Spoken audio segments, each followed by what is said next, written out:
Thank you. Good evening, and we'd like to call the Victoria County Municipal Council meeting for June 28th to order.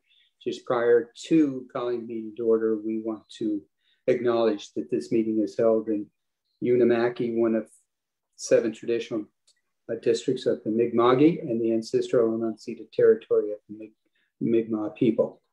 So with that, just again, prior to opening the meeting, we'd just like to take a moment of silence to acknowledge the ongoing discovery of remains at several residential schools in Canada. So if we would take a quick moment of silence before we open the meeting, please.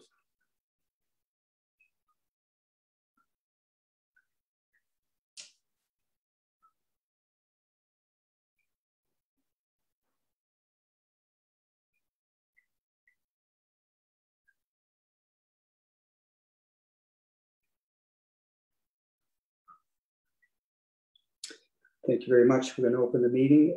Are there any, sorry? Warden, I would like to make a motion. We'll have to open the meeting first, Councillor. Okay. Are there any additions or deletions to the agenda that has been circulated to you? Councillor Patterson, do you Yes, Warden, I'd just like to add under old business, the FCM committees. Okay. Did you say under old business or new business? We'll put under new business. Okay. Okay. Thank you. Any other additions or deletions? We have a motion to accept the agenda with the note of change, please. So moved. Thank you, Councillor McNeil. Seconded by? Second. Councillor Organ, all in favor? Aye. Contrary minded? And Councillor McNeil, you had a motion. Yes, thank you, Warden. The municipality of the County of Victoria recognizes the tragic history of residential schools in Canada. Regarding July 1st, I would like to make a motion that out of respect for Indigenous communities who are grieving, the municipality of the County of Victoria will observe this July 1st as a day of reflection. I'll make that motion, please. Thank you very much, Councillor. Do we have a seconder for that, please? Second. Thank you. Seconded by Councillor McLeod. All in favor? Aye. Thank you. The motion is carried. Thank you very much, Councillor McNeil. Go ahead. Also with respect, I'd like to ask Council to show respect for Indigenous people that we wear orange on that July 1st, if possible. Thank you. Thank you very much. And Council, if you could, that would be great. Thank you for that, Councillor McNeil. I should have mentioned as well this evening, Councillor Deputy Warden Duffy is not available. He is not feeling well, so he will not be available for Council this evening. So with that, we are going to go to the agenda, and the first item that we have on the agenda is demolition recommendations, and we have from the Eastern District Planning Commission, we have Jonathan Martin and Sean Donovan here, and Jonathan is going to do a presentation on the property in question this evening. So Jonathan, you're with us? Yes, I am. Okay, so your presentation, I will ask you to take us through it, and I believe that you hopefully if you can share your screen with your presentation and photos that you have with the presentation.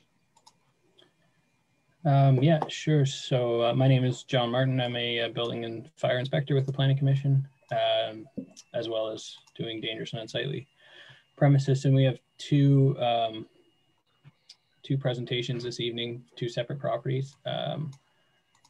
We can begin, I believe Mr. Doucette's here. I think I saw him, so we can begin with his, if that works.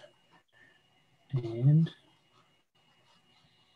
I will share this.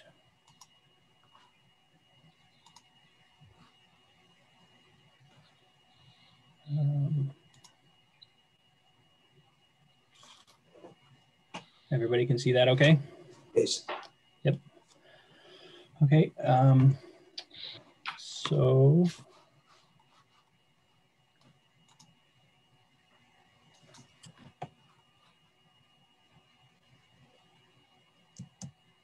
Okay. So this property in question is the property of Mr. Doucette on in Ingonish Beach. It doesn't have, or it's on the same property as Civic 37921 down at the shoreline though. So we received a complaint on this property, and two inspections were conducted, one by our building official, Amanda Estabrooks, on the 16th, and then I was up there as well myself on the 21st to have a look. So we did notify the property owner, and he's been in contact with us, and he, I believe, is here this evening. This is the property or the building in question that we received a complaint about. So our concerns are, obviously there's some structural concerns. It's open and accessible is always a primary concern for us when it comes to dangerous and unsightlies. The fact that people can enter the building is a determining factor for us, as well as probably for the reason, part of the reason for the complaint. But you can see that the windows and doors are missing, and the foundation itself is deteriorated significantly. This is a closer look at the fieldstone foundation that is supporting part of the building and was supporting the other part. It's begun to crumble on the water side, and I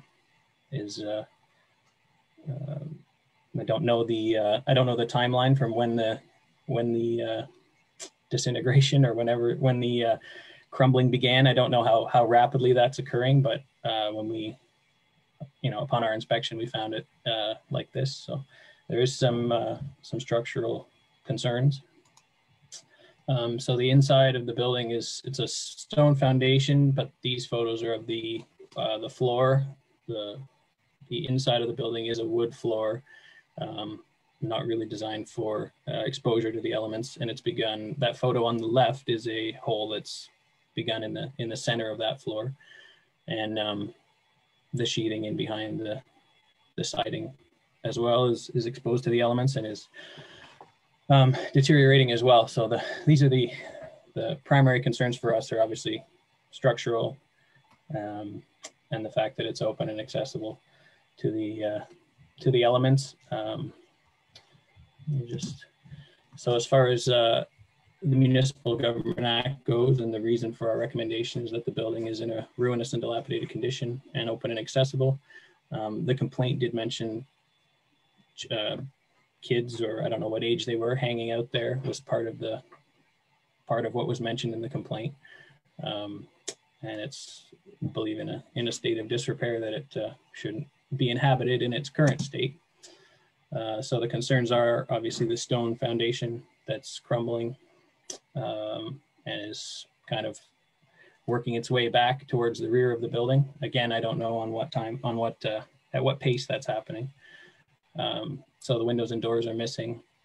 The shake roof is in okay condition, but still deteriorated and allowing water to enter, and the siding as well. The exterior of the building isn't maintained, and it's open and accessible. And so our recommendation is for demolition. So that recommendation would be a 30-day order to remedy, a demolition order issued from council for 30 days. And if the property owner doesn't comply, we will complete it and recover the costs through the tax bill system. So that is all we had on that building. I can go back if there are questions or want to see photos, but I believe the property owner's here as well. Thank you for that, Jonathan. And just we'll give the property owner a chance to comment. But just before you leave, are there any questions for Jonathan or Sean in regards to the demolition recommendation? Barb, Councillor Longa. In that 30 days that you're giving, is that person also able to repair the damages that are done to the building as well, or is demolition the only choice he has? If at the end of the 30 days the building was repaired and habitable, that would, yeah, then we wouldn't demolish it at that point. No. Thanks. Thank you, Councillor. Any other questions? Yeah, Councillor Warden, just a clarification. I may have missed it, Jonathan, but this is probably the worst internet connection I've had for a meeting yet, and I have fiber ops, so sometimes you don't want to wish something, you might get it. But Jonathan, when did the clock start running for the 30 days? It hasn't yet. That's our recommendation. So it hasn't. Okay. To you folks to make that order. Okay, thank you. Thank you, Councillor Patterson. Councillor McDonald, you had your hand up, I believe. Yes, thank you, Warden. I was just, Jonathan, curious with the civic address in there. Is there a roadway access to this property, like a reliable access?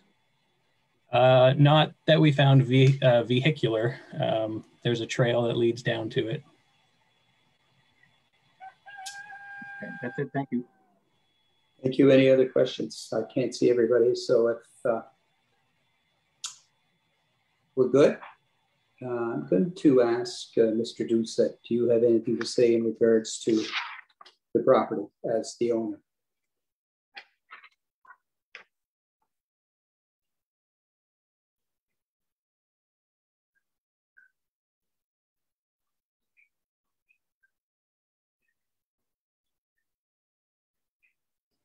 Hello, can everybody hear me okay? We see you and hear you now, Richard. So do you have any question or any comments in regards as property owner, please? Yeah, I do. First of all, I'm surprised that Jonathan didn't mention in his assessment that I had sent him an email earlier today advising that I had engaged a contractor. And he had given me a price and a start date of the 5th of July to start repairs on the building. I think it's council should be aware of that. Secondly, the building is certainly salvageable. Yes, the concrete foundation has deteriorated in the corners there. The building was subject to vandalism a few years back, and I agree that it does need to be repaired. The framing structure over the top is very stable. The walls and the roof structure, there isn't any rot or dry rot in it. So what I would like to propose to council is that allow me an opportunity to repair the building. I've already engaged a contractor who's a Red Seal carpenter who's done work for me before, and I find him to be very reliable and do work of good quality. So local fellow, David Hawley, that lives in Ingonish. And the work that David has agreed to do for me is to, first of all, go in and clean up the site, repair the floor, repair the concrete foundation around the front. And incidentally, in terms of how long it's been in that state, building was built some 40 some years ago by my father, left a very large extended family. Essentially, it's a family and a cultural artifact in that regards. And it actually, believe it or not, has been stable for many years, except for those corners there. The framing hasn't shifted, the roof hasn't shifted. And I feel that the building can quite easily be repaired. So what we're proposing to do, again, just to summarize that, is to clean it up, rebuild the foundations, repair the floor, repair the holes in the wall, reshingle it, and add doors on. And we would ask council to consider accepting that as a remedy and to give us 60 days to get the work done. Thank you very much. Appreciate your comments, Richard. So does anybody have any questions for the property owner this evening? The demolition order has been Warren, I just have a question. Sorry. Go ahead. Yeah, go ahead. Okay, so you say 60 days. Just a question. If we didn't have this notice, you will prepare it before? Like I just decided, like we're talking about, it's more than 10 years, 20 years, no look after.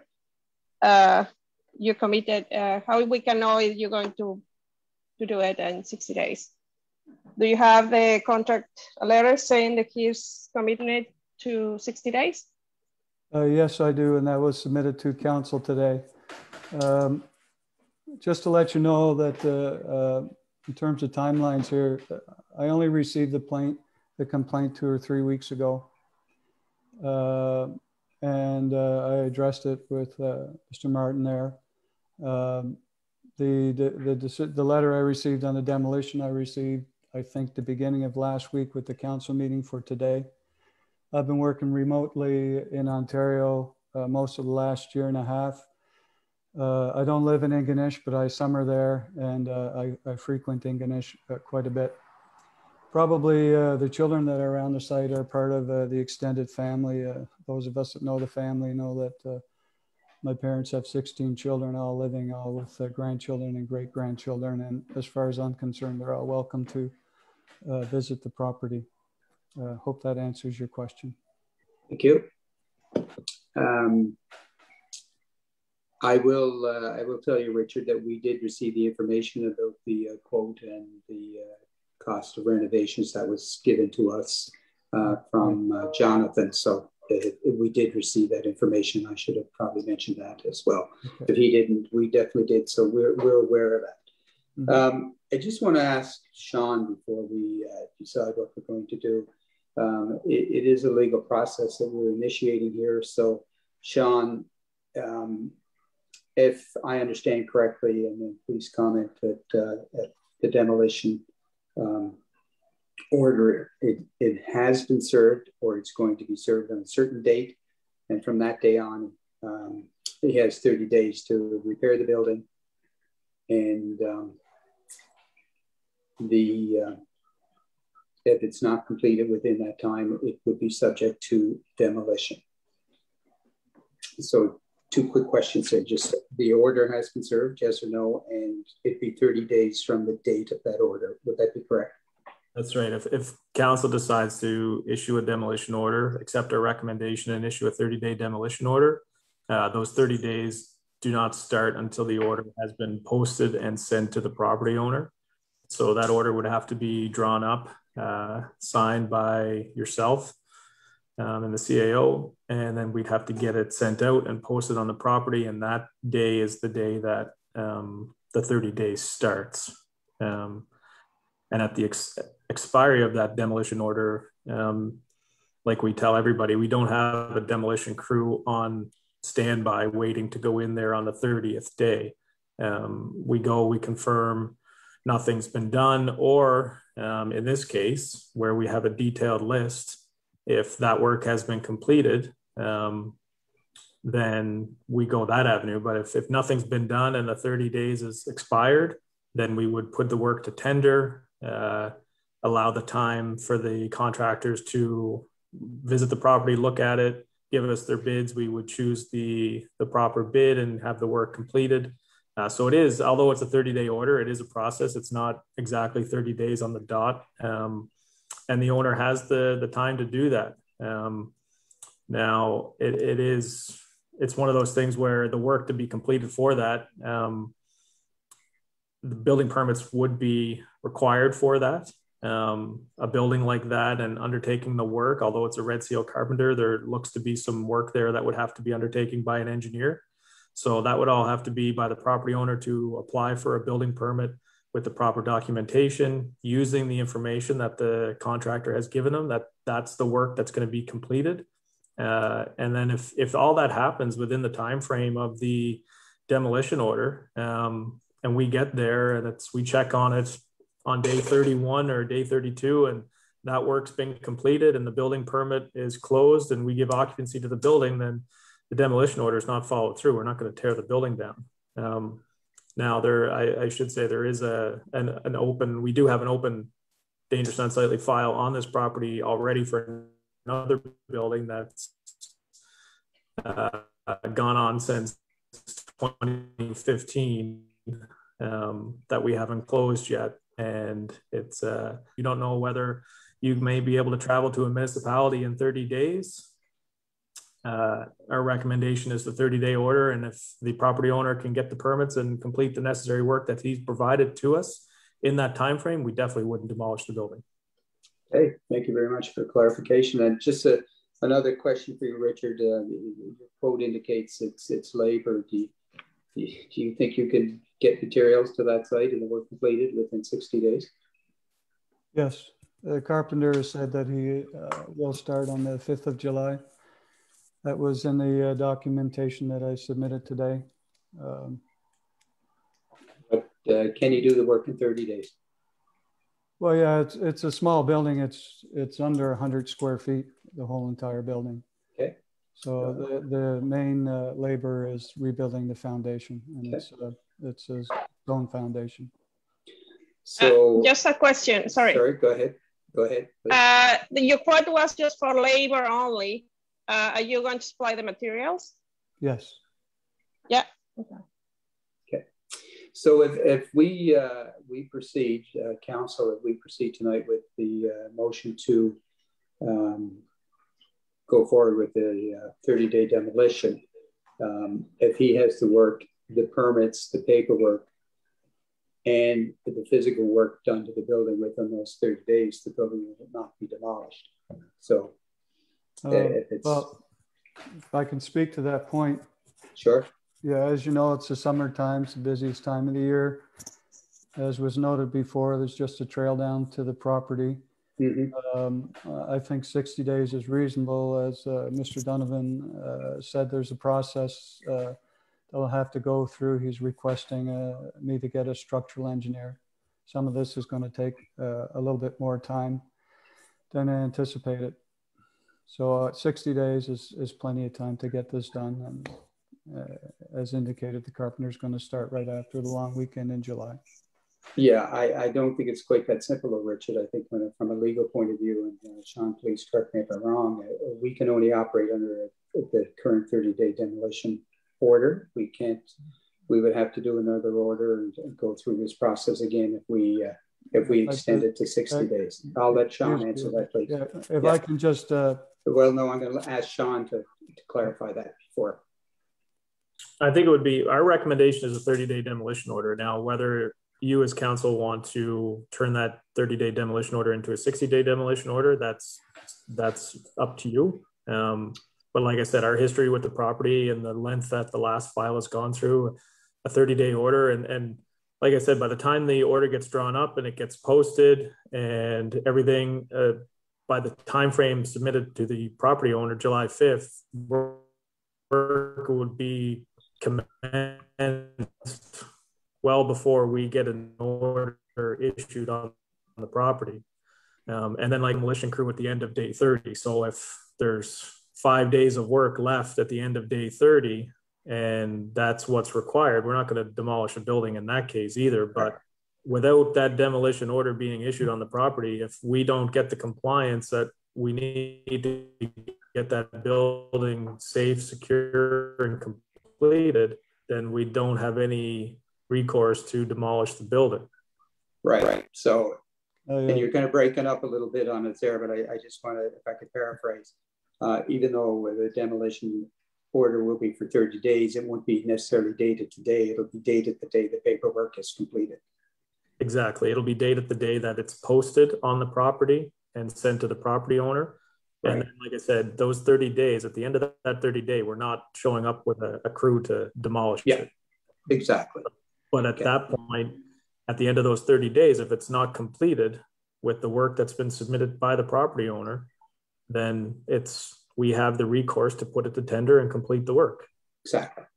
Very good. I'm sorry, Richard. Now, any final comment? Yeah, I would just like to speak to a couple of things that Mr. Donovan said there. One is I hope I'm not being, council's not being made biased by. We are not. By Mr. Donovan's comments on another bit on the property. We're not. We've gone through this process many times. Secondly, I just want to make it clear, at least my understanding, I think Sean has confirmed this. This is a recommendation at this point. It's not an order. And asking for 60 days instead of 30 days, I think is reasonable. I think I've provided a reasonable response, both to the complaint and to the letter I received. I think I did it in a very timely fashion, since I only got the order last week. And I'd like council to consider those factors in making their decision. And I would again request that we be given 60 days instead of 30 days. Thank you very much. And I can assure you council is not biased in their decision. We've gone through this process many times. And the reason why you and Sean are here is to hear both sides of the story. And ultimately the decision is the decision of council. And we will be making that decision this evening. So what are the wishes of council? Do we wish to proceed with the 30-day demolition order with the understanding that that 30 days starts with the day that the paperwork is completed and the property is, I guess, posted? Warren, I have just one more question, if I understand. Yeah. And maybe Sean can answer me that. So if we give it 60 days, and the property is not done, go to demolition? If you give a 60-day demolition order and the work's not done at the end of the 60 days, yes, we would put it to tender and complete the work. To demolition. So for me, Mr. Doucette, you okay with that? Yeah, absolutely. No problem at all. Okay, thank you. So, any other questions? Also, maybe I didn't mention this, but I'm myself personally working in Ontario, and I will be here until approximately the 15th of July, which is another reason that I'd like to have the 60 days. And one thing you guys could do is give the 30-day order is we could extend it to 60 if you want 60. And make it a priority to have the building secured, not open and accessible within the first 30 days.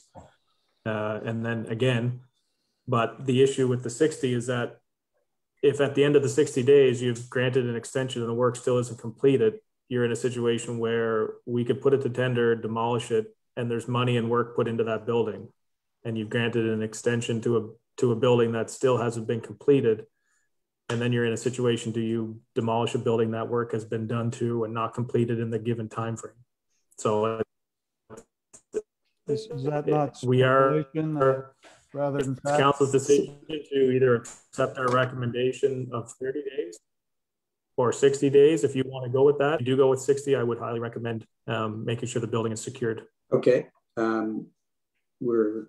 lose you there? No, we're good. So the option is, as Sean indicated, is that we could do increase the demolition order to 60 days, but within those 30 days, that building has to be secure and safe. Okay, that's our understanding, and I want to be very clear on this to the homeowner. There is no extension after 60 days. If we give you 30 extra days, then at day 60, if that work is not complete, that site is not secure, the order will be enforced. Absolutely, 100% agreeable. So we need a motion to council. Are we prepared to entertain 30 days to secure the building safety to the satisfaction of the planning commission, the building inspector, and the on-site premises inspector? And by the 30 days after that, then the building has to be brought to the standard as recommended by the engineer's report and the building inspector. Well, I think Bruce, the motion would just be a 60-day demolition order. Okay. We would cover. Once we issue the demolition order, we would take it upon ourselves to confirm the closure of it so that it's not open and accessible, that it's secure. Okay. I'm just making it legal, and also that people 60-day demolition order. And we would make a note and confirm and check to make sure that everything that work has been commenced. Building permits have been issued. We'll be there for inspections. It's the property owner, the contractor, that's going to have to require us to contact us to go there and inspect. So that'll allow us to make sure that the building is secure, complete those inspections, and at the end of the day, the order is just strictly a 60-day demolition order. Perfect. And that speaks to there's no bias on either side, as mentioned earlier. So we understand the terms and conditions. So does somebody wish to make a motion to that effect that we do a demolition, 60-day demolition? I'd like to make that motion that we give 60 days for the demolition order. And that's, thank you. Thank you. So it's been moved by Councillor Longo. Do we have a seconder? I'll second, Bruce. Seconded by Councillor Orkin. All in favor? Contrary minded? So Mr. Doucette, you have 60 days. You know the terms of the demolition order. And just for one final point and for clarification, Sean, when will that order be, you will notify us when that order is served? Or we'll have that order drafted up for you for your signatures, and the day that we the signatures, will post it on the property that day, and that's the day that it'll start, and we'll send a copy to the property owner, registered mail. Very good. Thank you very much. So 60 days is the agreed time. I want to thank Mr. Doucette for appearing tonight. We want to thank the staff from the District Planning Commission for providing the information and doing the presentation tonight. Thank you very much. You, council and staff, you will not be disappointed.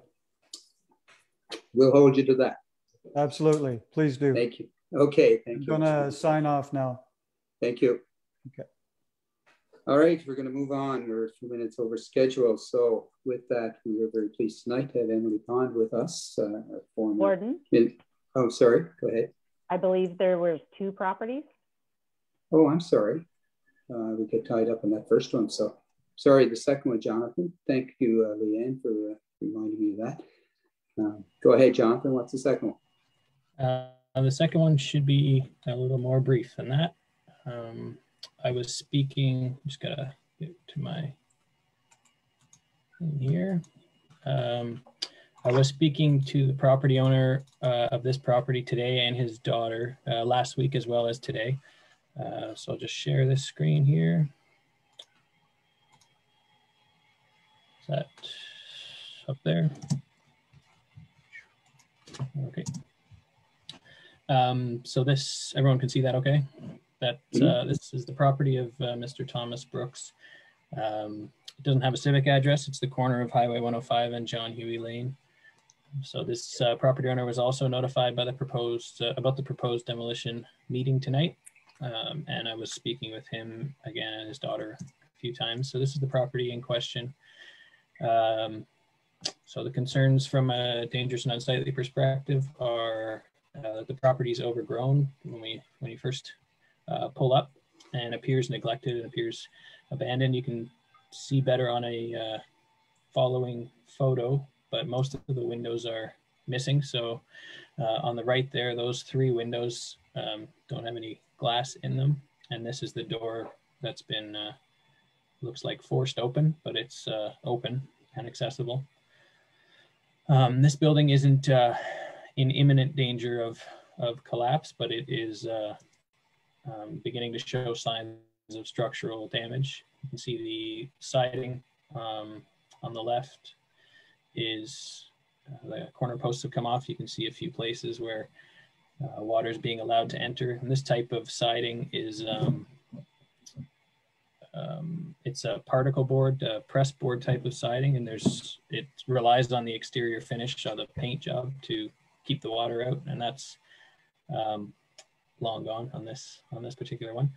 So water's entering and causing damage. You can see as well on the right, the roof, kind of a zoomed in photo, but most of the roof shingles are blown off or worn away, and water's entering the building that way.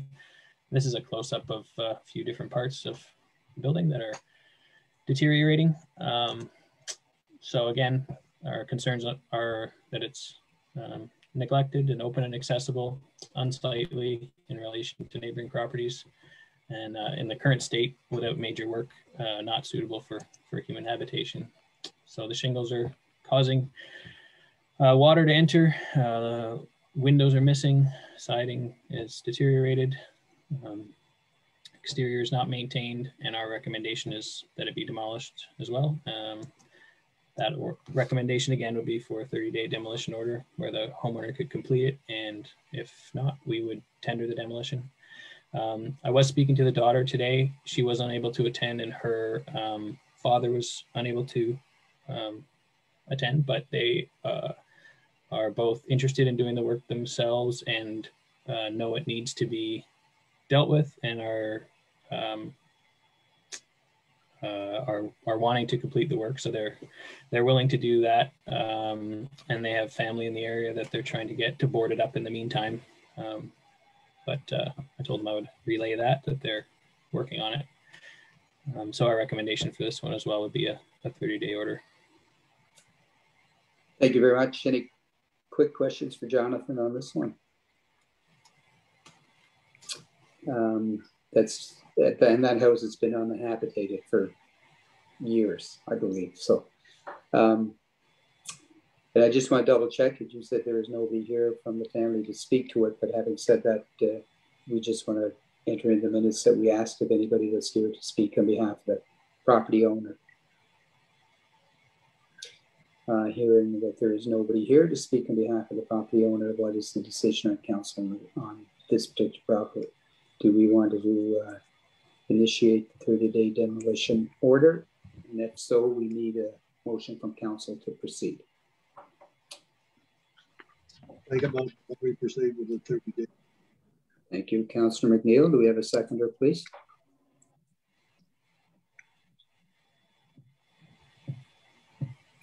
Second.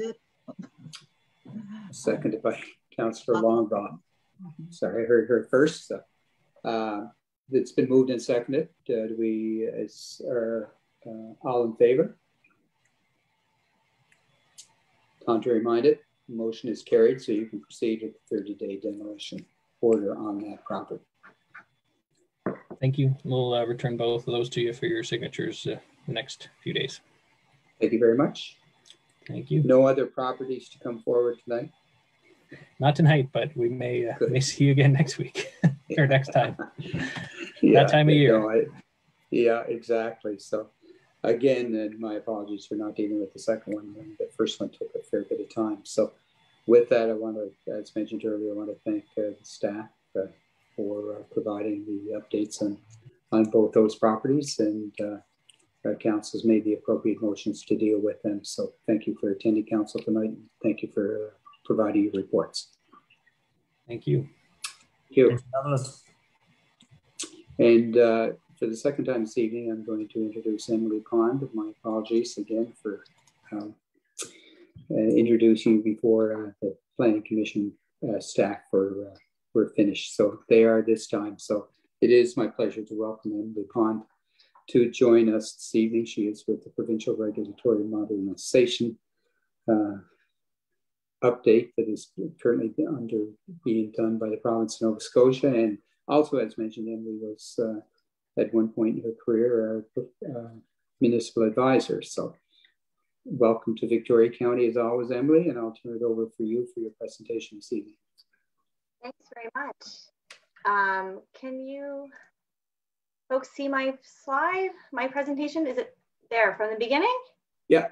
Okay, awesome. Thank you. Just let me know if anything kind of goes wonky with the sound or the presentation. So thank you very much for introducing me twice. I really appreciate it. It's nice to be in front of Victoria County Council again. I only wish I could be there in person, in part because I always bring home oatcakes to my family, but really it would be really nice to see you all in person, but I feel lucky to be here in this capacity. Tonight, I'm going to present on our shared work, the Cape Breton Regulatory Modernization Pilot. In terms of an agenda, I'm going to go over a really quick background. I know this work is new to maybe some of the people who are watching from home, but also to a few of the councillors that were more recently elected.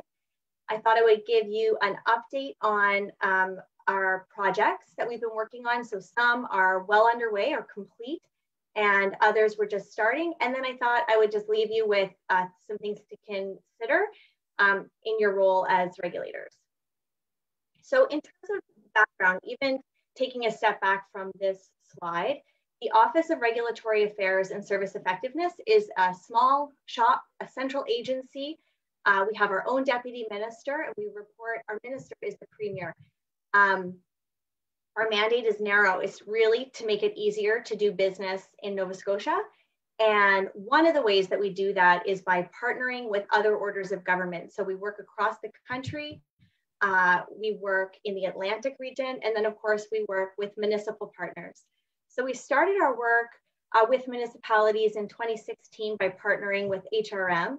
And that project was underway for a few years, and it received some national recognition and awards because although it makes so much sense for the province and municipalities to be working together in the area of regulatory reform, really we're at the cutting edge of that here in Nova Scotia. But we knew we needed to extend our work beyond Halifax, the capital region, and we thought there was no better place for us to start than in Cape Breton.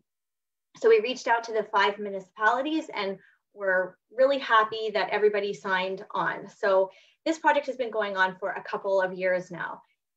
When we started the work, we wanted to make sure that we didn't assume that the issues that we hear from businesses in Halifax, the issues that they experience, we didn't want to assume that those are the same issues that businesses face in Cape Breton. So we actually hosted 6 kind of stakeholder sessions across the island. We worked closely with the REN, the Cape Breton Partnership, and the local chambers of commerce, so the Eastern or the Strait Area Chamber of Commerce and the Chamber of Commerce in Sydney.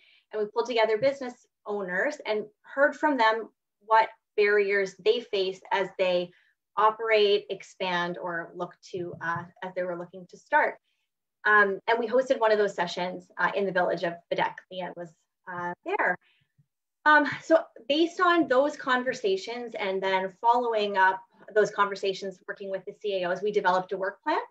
And over the last couple of years, COVID aside, despite COVID, I guess I should say, we've been able to move forward with some of that work. So the first project that we started on was the bylaw modernization project. So one of the things that we heard from local businesses was, we can't find the bylaws on municipal websites. And if we do find them, we're not confident that the list is complete and that the versions online were the most up to date. So we thought, we'll definitely include that on the work plan. It was kind of an easy project, something that we could use to build some momentum with the work. But we soon realized that the issue with the bylaws extended well beyond the fact that they weren't available online. So through the Department of Municipal Affairs and with the help of the REN, we were able to get a little bit of money and hire a local law firm, Portside Law, to review every single bylaw in Cape Breton and all 5 municipalities at a really high level. So they looked at whether or not they could be enforced. They looked at whether or not they were still relevant, because there were bylaws on the books in some municipalities regulating things like the price of coal. And looked at clarity. So was it accessible, written in modern language? And what they did with that analysis was created a work plan for each municipality. So Victoria County has one, I'm sure you're familiar with it, that says essentially, here are the 5 bylaws that you should address right away. There are some kind of significant issues. Then kind of medium term, as you are going through all of your bylaws and routinely updating them as you do, here are some other areas that you might want to focus on. The report also says does a little bit of a comparative analysis, saying which bylaws all 5 municipalities in Cape Breton have and don't have. And it provided a template bylaw so that you could use as an omnibus. So if there were little changes that you want to make, kind of more housekeeping items, whether or not you want to modernize language, if there's mistakes, you could do all of those housekeeping items with one bylaw rather than addressing them all separately. So we were really happy, and we really relied on municipal staff. So we had awesome support from your staff in Victoria County to move this forward. And as I understand it, through conversations with Leanne and Steph, the action plan is being actioned in your municipality, and we're really thrilled by that. So another project that we worked on over the pandemic was the Special Events Task Force. So I think he's the executive director of Celtic Colors, attended one of our sessions, and he said, you know, there's a lot of red tape when you're trying to run a special event, most of that red tape coming from the provincial government. So we thought, you know, culture and tourism are such an important sector in Cape Breton. We wanted to alleviate that if we could. HRM actually, right after amalgamation, when they were trying to get organized between all of the previous municipalities, put in place a special events task force to kind of coordinate all of the, you know, various Canada Day celebrations and Needle Day celebrations, that sort of thing.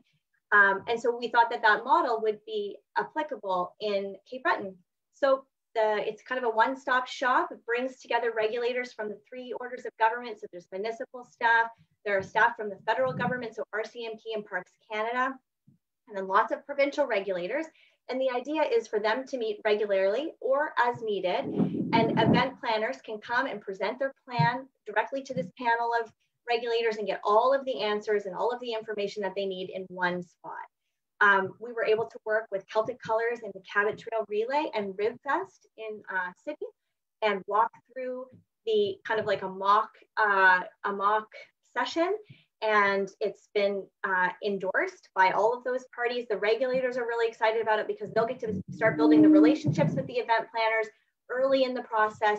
And the event planners themselves were saying, you know, this would have been so great to have, you know, 20, 30 years ago when those events started. And they're hopeful that it will be helpful for new events that feel overwhelmed as they begin to plan something new. So we have some web presence, a website on the Cape Breton Partnership website, and I think there is some web material on your website as well. But if you know anybody who is looking to start a special event or a small special event, it could be like a festival or a parade or anything like that, you could send them the way of Erin Flynn. She works for the Cape Breton Partnership, and she, in her capacity as working for the REN, has been assigned to this file. And they're there and ready to help. And once COVID restrictions lift and events start to happen in person, we hope that event planners are able to take advantage of this service. One of the kind of stretch goals that we had included in our plan is kind of a longer or medium-term goal was a regional land use plan. But we're really lucky. The timing seemed perfect. CBRM was planning on redoing some of their land use planning documents.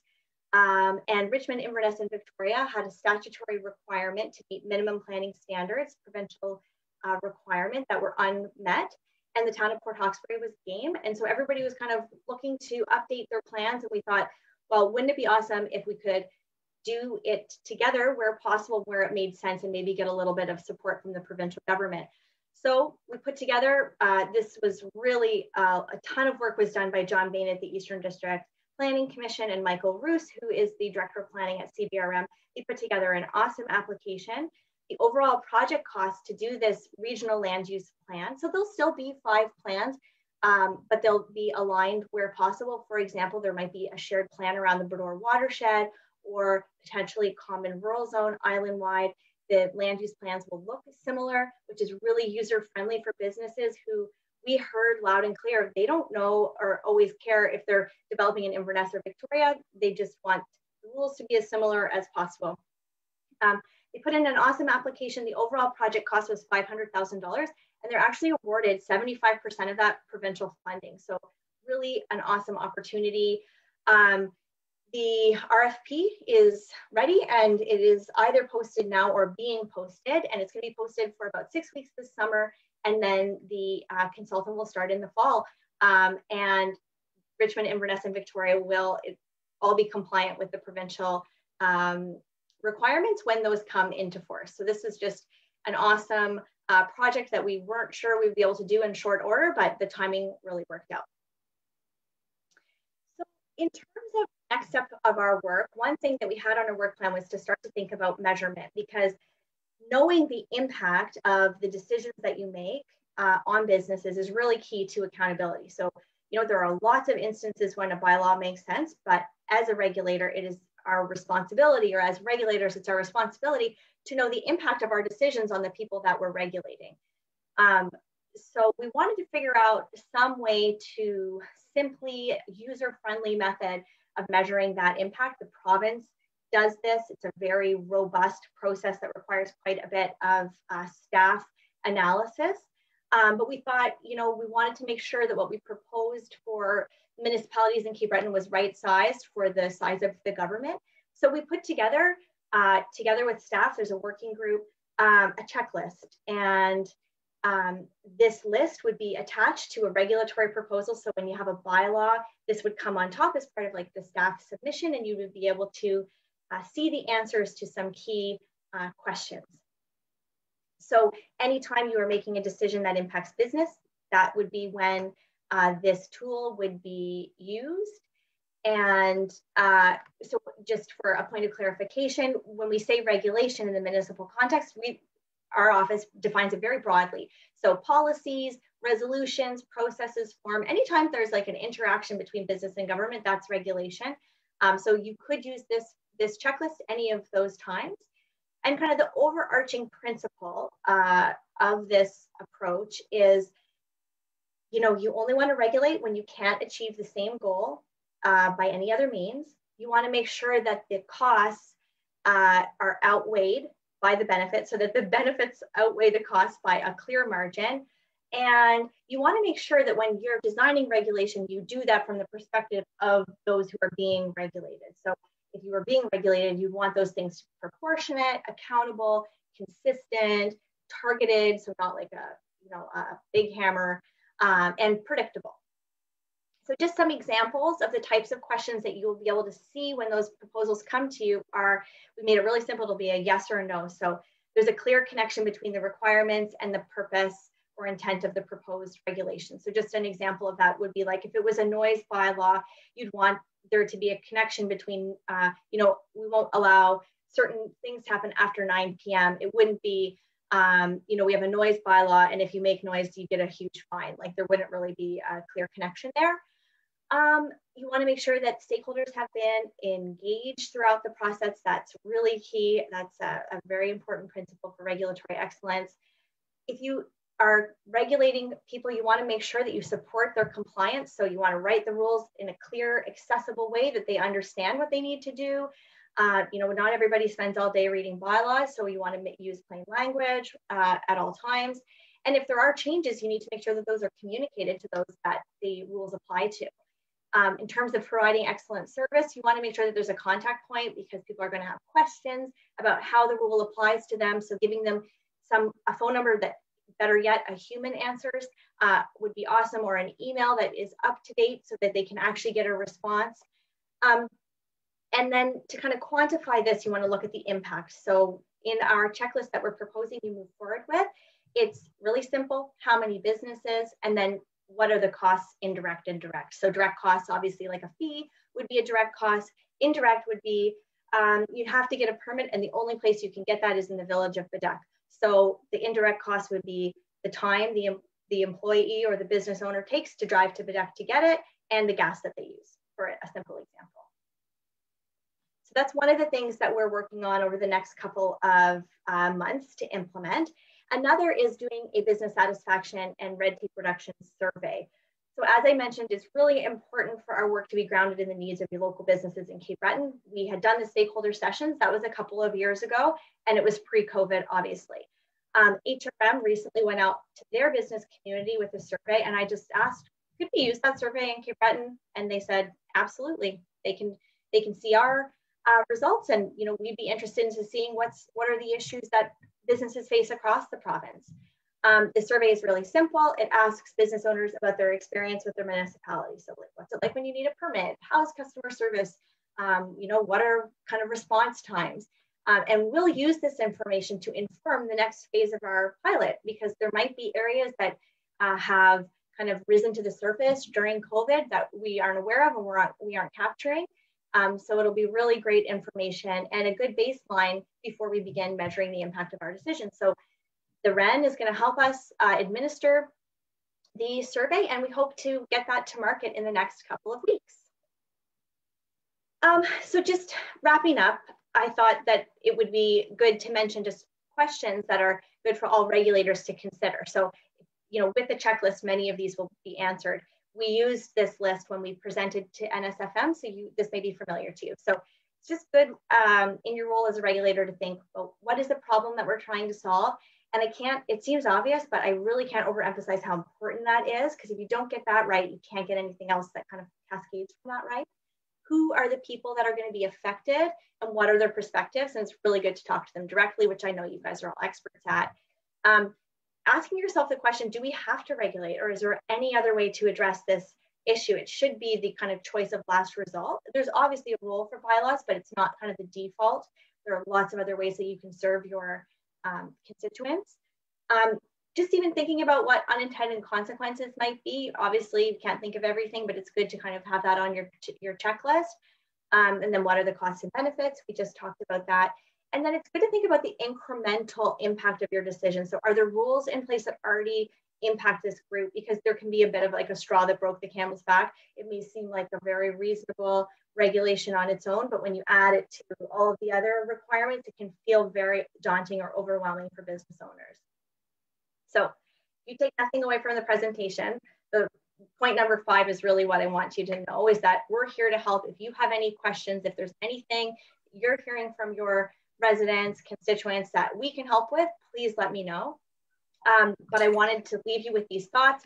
Municipal councils have an important role as a regulator. You may not have, run for council because you're burning desire to be a regulator, but it's really important and your decisions have an impact. Regulation is a powerful tool and it can be used for good or it can be used to create burden. So an efficient regulatory environment supports growth in your economy, which I know is what we all want, and an ineffective regulatory environment can actually impede growth. And effective regulators ask themselves those questions, but we already have that tool ready and in place for you to use. So that will help you there. And again, just stay in touch. Many of you already know me. If you don't, I'd love to get to know you. I'm always happy to hit the road or meet in person when it's safe to do so, hopefully soon. But there's my email and my phone number. Call me anytime or email me anytime. So that is it for me, unless you have any questions. Well, thank you very much, Emily, and thanks for your presentation. And we certainly are going to open it to questions, and I'm just going to use my screen here. So if you have a question for Emily, would you please put your hand up so I can see you? Councillor McNeil. Hi, Emily. Thank you for the presentation. Now, Emily, I just have a question about like the bylaw process. It seems like, well, not only new councillors, but all councillors like myself too are kind of confused with the process. And is it like to have more public input on the bylaw process? It seems to be the way we do it now. It seems to be right at the end, and the public doesn't seem to have enough time to put their input into. Is there any kind of seminar that you could put on for councillors about a bylaw process? Yeah, I mean, so I'm not a bylaw expert or a lawyer. Municipal affairs, I believe, does do kind of some training around bylaws, but absolutely, my office, maybe together with municipal affairs, if there was something kind of specific, it's almost the policy development process, right, that ends in a bylaw. And really, if you think the bylaw is kind of the end of the process, really where people want to have input is up at the beginning. Like, what is the issue? You really need to listen to people at that point. What are the potential solutions? You want people's input at that point. So just kind of publishing the bylaw and meeting those kind of requirements that are in legislation is almost the minimum. And sometimes because of timing or other factors, that might be adequate or that might be all you can do. But there is another way of doing business. And if you can engage people earlier on, there is nothing that legislatively that would prevent you from doing that. And I would suggest it is best practice. So absolutely, I could reach out to my former colleagues at Municipal Affairs. I could chat with Leanne to kind of figure out what the, and with yourself, to figure out what would be helpful for you, but we could definitely provide that. And hopefully the checklist kind of gets people, staff thinking that way too, which of course they do, but this you know, they can say to council, if we have to complete the checklist, that's going to take a little bit more time, and then go out and do the kind of due diligence to get all of that information. Because I think you're right. People don't want to just see like a fully baked bylaw. They want input much earlier in the policymaking process. Just related to that, we have engaged with Department of Municipal Affairs, and we will be doing a we're doing a training session on July 13th with Municipal Affairs. So if any of you are interested in attending that, please let me know and we will get you on the list for invite. Thank you. Thanks, Leanne. Yeah. Thank you, Councillor. Thank you, Leanne. Councillor Patterson, please.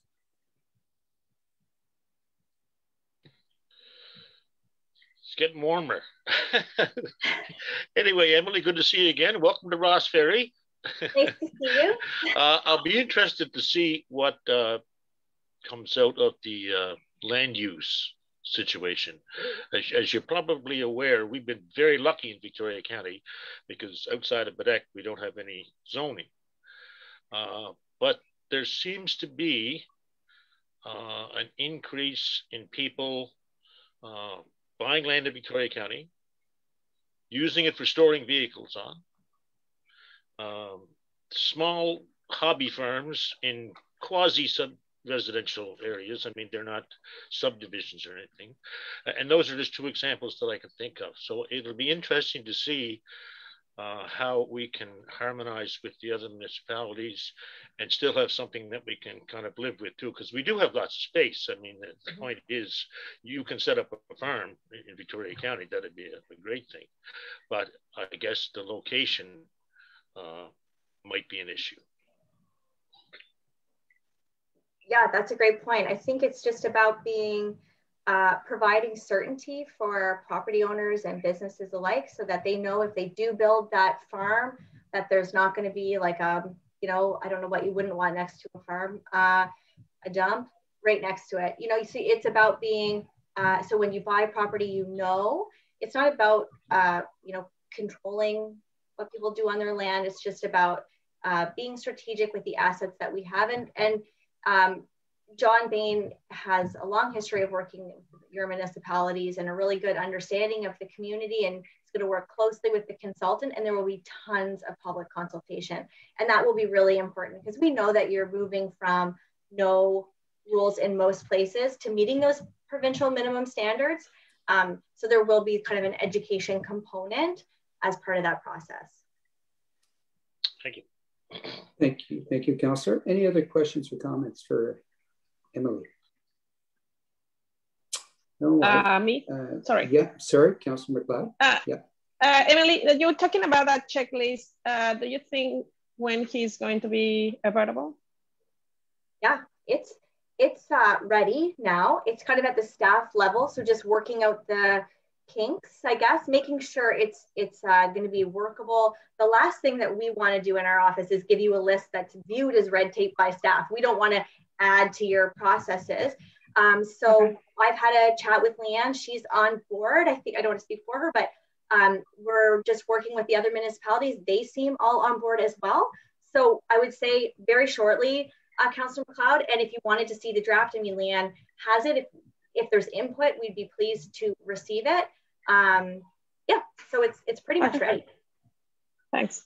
Thank you. Nice to see you. Nice to see you too. Councillor Longa. Hi, Emily. I just wanted to thank you for coming and talking to us and for clarifying some of the things that you talked about. It's there's a lot to learn. I've only been here 6 months, so it's and because me and Jackie came during COVID, we didn't get to have the in-person training that usually happens. So we kind of just had to do Zooming for days, and it was just like way too much information in a short period without like talking it over with people. So, but all the other counselors and Leanne are teaching us as we go along. So that's a good thing. Awesome. Well, you're learning from the best. It's my pleasure. And if you have any questions, don't hesitate to reach out. Okay, thank you.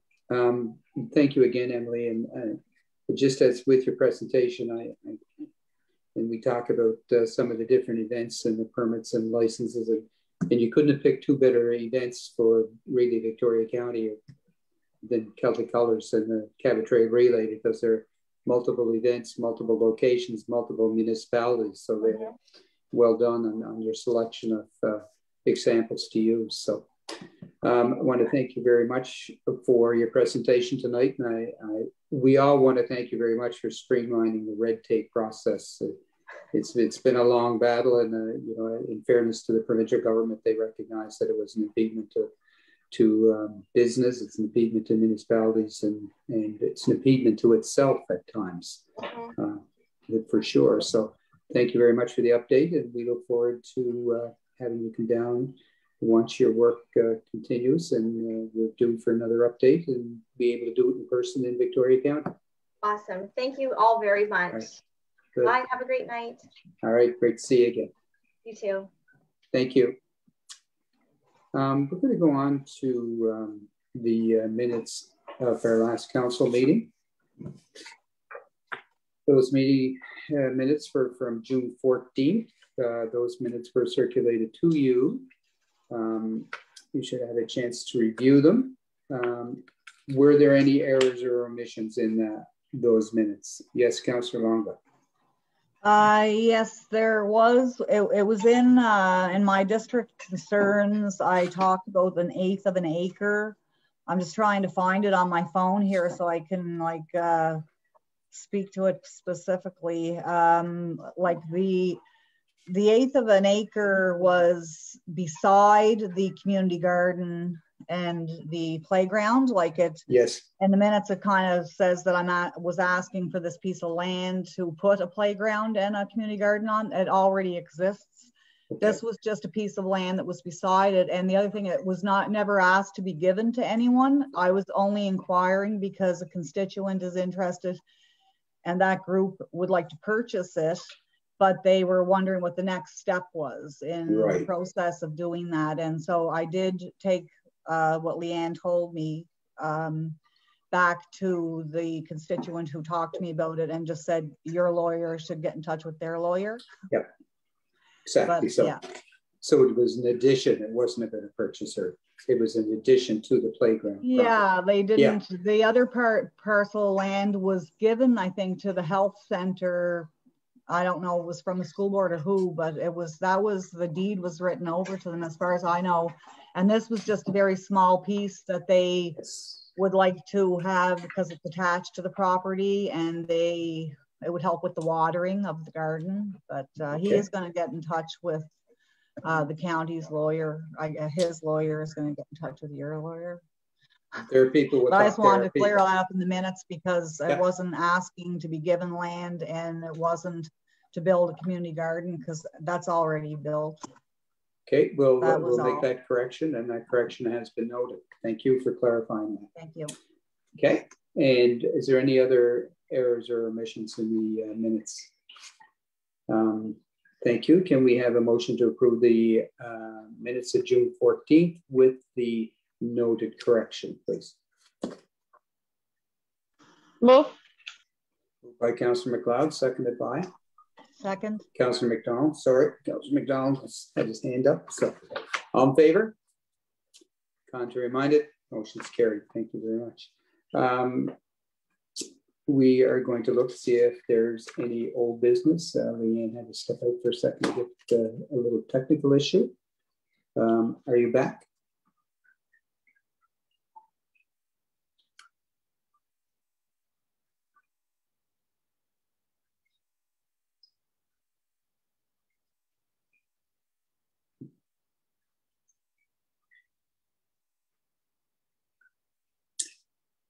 We were due for a 10-minute recess at 6 o'clock. It is 6:13, maybe just a night until Leanne resolves that little technical issue. Maybe what we will do is we will take a break now.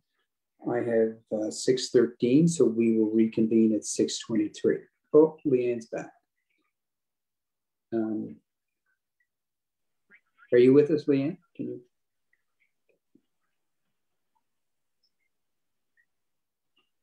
Go ahead, speak. So we'll... Can you hear us, Leanne?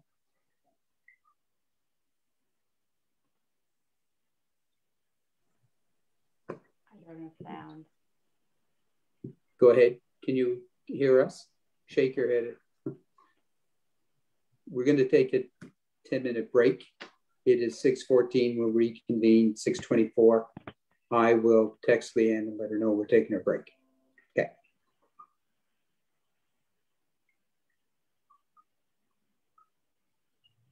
Can you hear me? I can hear you now, but we're taking our break now. It must be your... So, can you hear us, Leanne?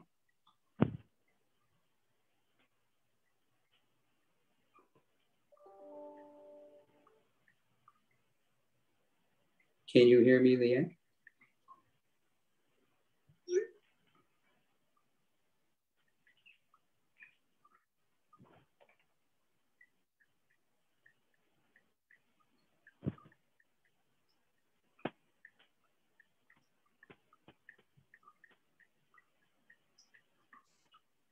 Hi, can you hear me? I can. Can you hear me? Oh, okay. I just lost my my wireless headphones just went dead. So sorry. Nope. But now I can. We just took our break. Okay, I missed the last little bit, but. No, you didn't. We did not go ahead with any old business you may have.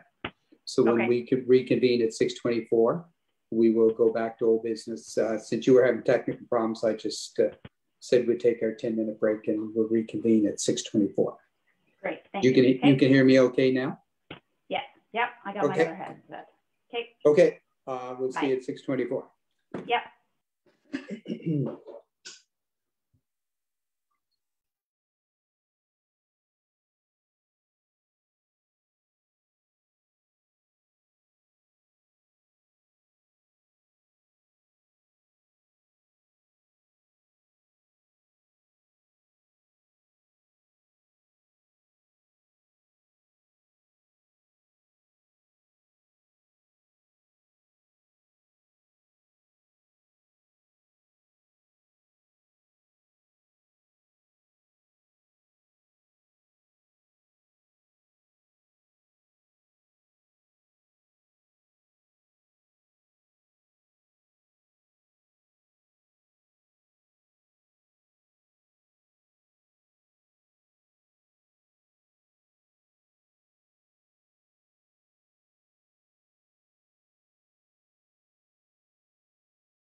prediction on tonight, Mr. McNeil? What's that? What's your prediction on tonight? I'm keeping my mouth shut. Is it in Tampa or is it in? Yeah, it's in Tampa. Yeah. So it's quite a late start then, I guess. I think it's 9 o'clock. As far as I know. Just asking on behalf of Fraser. I know he can't wait to watch the game tonight.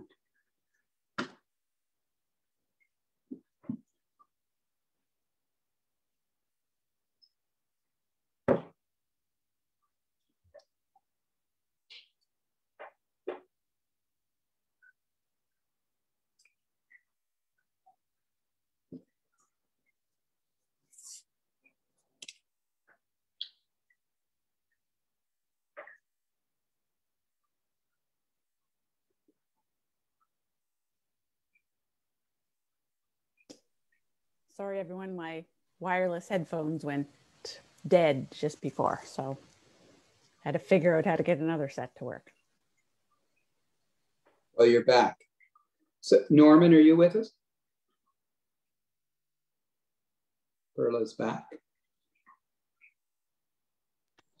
Yeah, I'm here. So we're just waiting on Norman.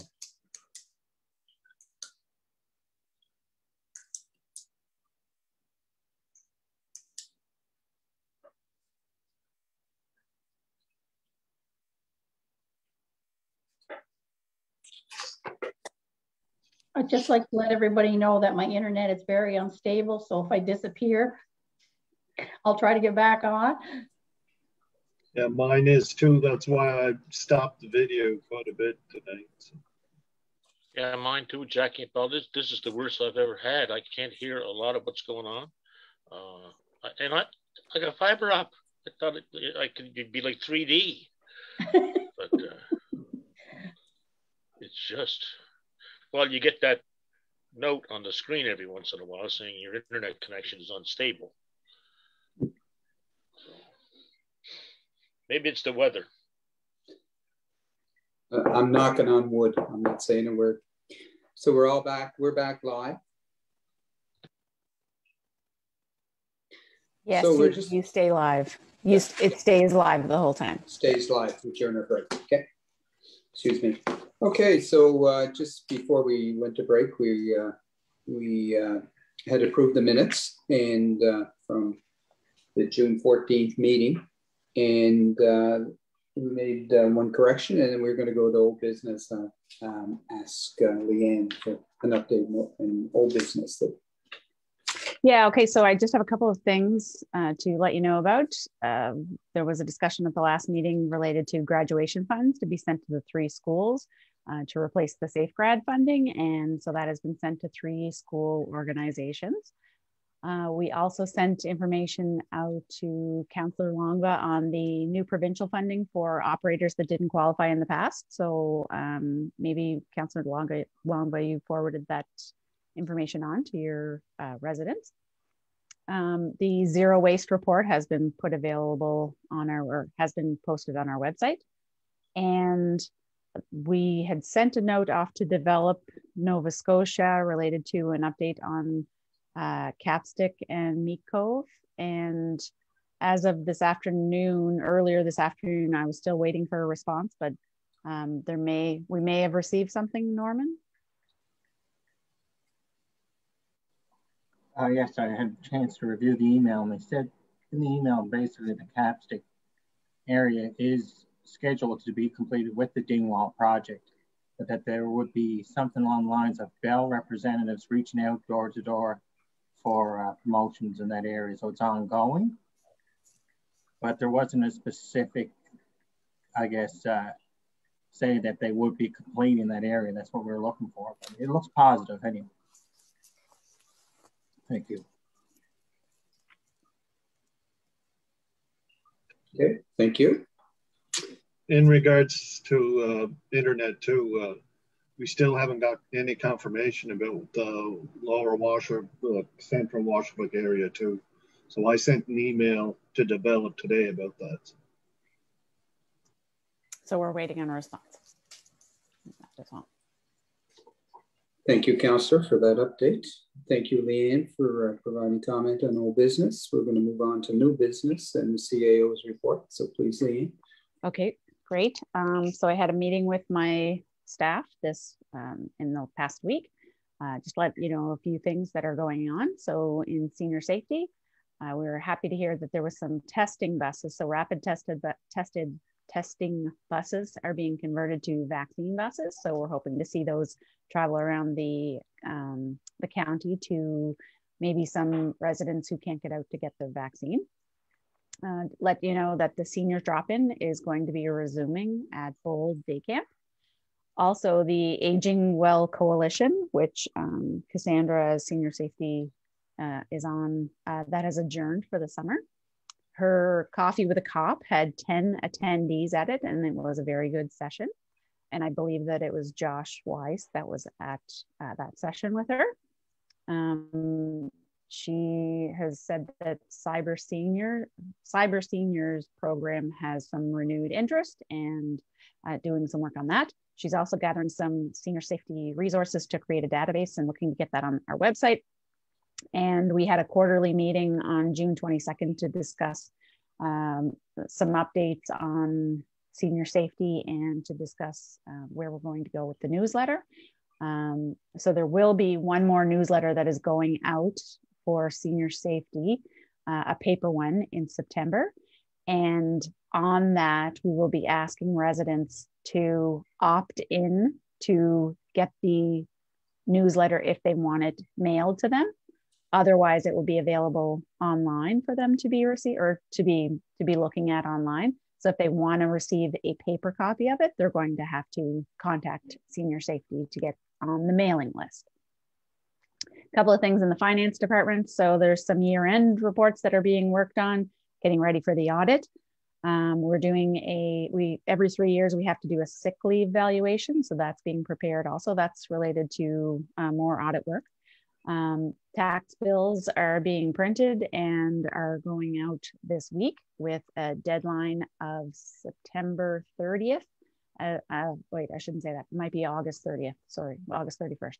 I'll have to confirm the date that is our date on our tax bills. We're also looking, we had some staff go down and look at setting up an office in Ingonish.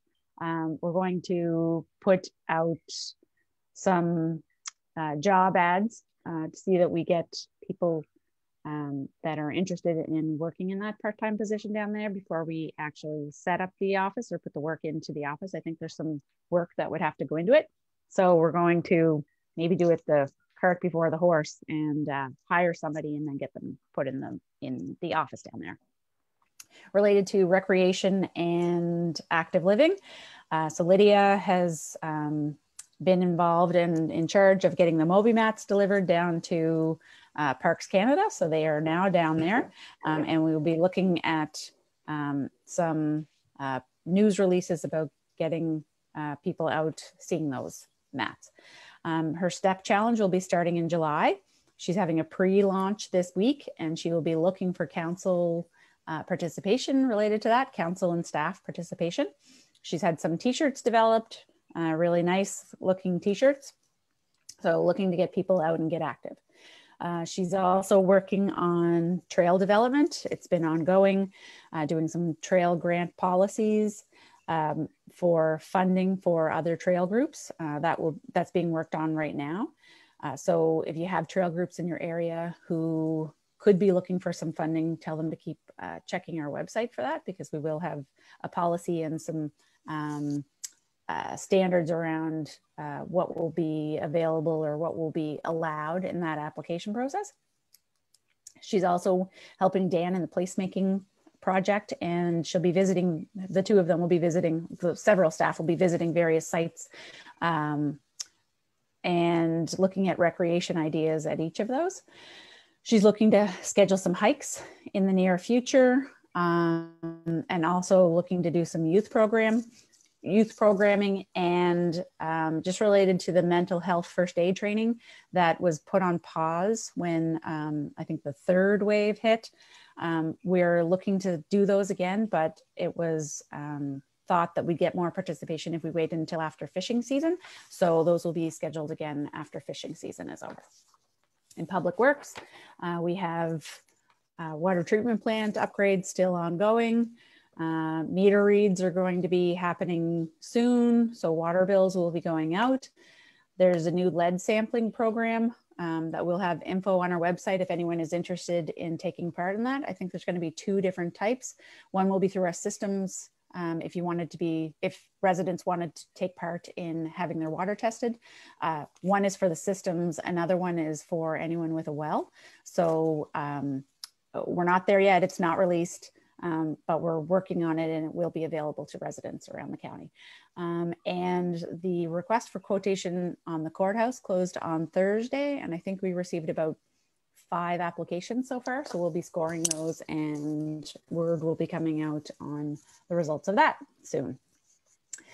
In tourism in Dan's department, again, him and Lydia are working on placemaking, and he's going to be doing 5 engagement sessions that are going to be set up over the summer, visiting different areas around the county and getting input from residents on what they would like to see as a place to gather. He's also doing some tourism operator visits around the county, and again, working on trails also, as that's a council priority. Some things that are happening, they're doing some work on culverts and the ground related or on the way to the bridge that is already there. So there's culverts and groundwork. We're working on landowner agreements and working on a terms of reference with ACOA for ACOA funding to coming in. And Destination Cape Breton has been in touch with Dan and I related to festival funding grants that will be announced very soon. So that's very close for those. A couple of other things. Our washroom expression of interest closed last week. We'll be scoring that and taking the next steps on it. Just to let you know, we received 5 applications. There was 3 in Ingonish, 1 in Bay St. Lawrence, and 1 in Bedeque. So ideally, we're going to spend all our money and we're going to get as many of them up and running and self-sufficient as we can. So yeah, 5 applications came in on that. We flew the First Nations flag for National Indigenous People Day on June 21st. So we had a flag raising for that. And I also sent you a note on the meetings that I've attended for the last while. There's some jobs that are available right now on our website. So please encourage your constituents to keep checking our website for job openings for anything that there is. And one other thing, Fraser has been in contact with me related to Alderwood, and Alderwood made a couple of revisions to their bylaws that they have, and it was a request by staff, county staff, that as a help to Alderwood, that possibly county financial staff should be asked to attend the audit committee meetings. And so that was put into the bylaws. So the bylaw was changed, and I think there was a couple of other words that may have been changed on it. And Alderwood needs municipal council to approve that bylaw. That's based on the Homes for Special Care Act. The approval has to come through, the approval of the motion has to come through council rather than through the Alderwood Corporation. So that will be a motion that I will be needing. So or I guess maybe Fraser wanted to speak. I'd like to move that we, Victoria County Council, approve the amendments to the bylaws of the Alderwood Corporation. That's been moved by Councillor Patterson. Do we have a seconder, please? Second it. Seconded by Councillor Longborough. All in favor? Contrary minded, motion is carried. And Amy just let me know, so everyone is aware, our due date for taxes this year is September 15th. Thanks, Amy.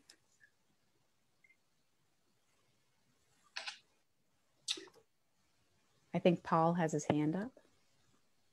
Paul, did you have a question? Yeah, just one question, Leanne. The placemaking funding, I thought that was delayed or it came through. Did that? Yeah, we put an application in, and unfortunately we weren't approved for it. I think that because we had applied for countywide, it wasn't as specific as the application was looking for. So we're still going to move on with it for certain things, and we're going to get the ideas for building the next application that we'll be putting in. So our next application will be way more specific and related to certain areas. So we're holding off on as big of a project as we had expected to do this year because the funding didn't come in, but we are pushing forward on it. Okay, thank you. Thank you. Councillor McLeod, did you have a question?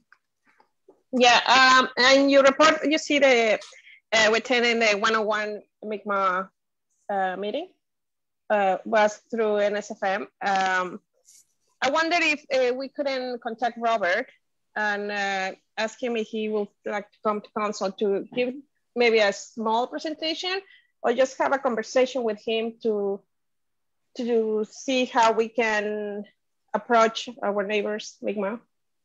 Robert Bernard? Yeah. Yep. Because he given some very good information. So I think he will be a key for the relationship with Waimea. Yeah. Yep. So when we can do that. Thank you. Yep. It was really interesting. Really good. Yeah. It was well done. I think Councillor McNeil, Councillor McLeod, myself, and the CAO attended, and there were, I think, over 100 people that sat in on that presentation. So it was Robert did an excellent job, and yeah, it'd be good to follow up more locally with that. So if you could contact him, that would be great. Excellent idea, Councillor McLeod. Any other questions or comments? When is do you know what the launch date is for the STEP challenge? I believe it's July 1st. And Lydia will have information released. So again, keep checking the website. Okay. And yeah, there'll be an email out anyway. You'll yep. be notified. Yeah. Yep. And the lead sampling program is that's open to all residents. If you live in the village of Adak, do you qualify, or would that be a separate? It's open to all residents. Yeah, I wouldn't. Yeah. There's only a certain number that will be accepted, but yeah, it's open to all residents. Yeah. So if a couple were done in the village, that would be okay. Okay. Thank you very much. Any other questions, comments for the CAO with the report, please? Okay. Thank you for that, Leanne. Move on to taxation update, please.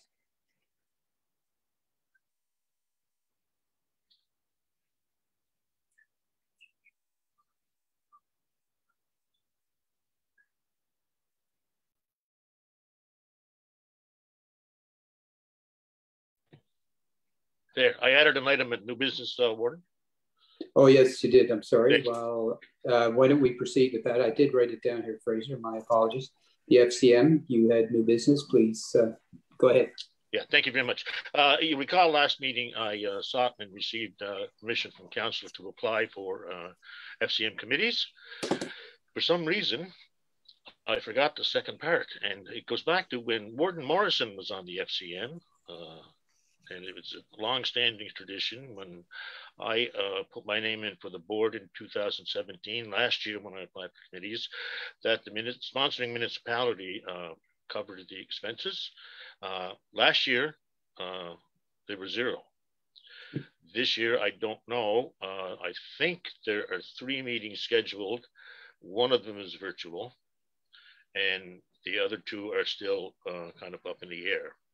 Anyway, I'd like to make a motion of the following: that if an individual is selected to serve on an FCM committee, that their municipal council or supporting association, which doesn't really apply, but is prepared to incur the cost of attending meetings of the FCM board of directors and or committees.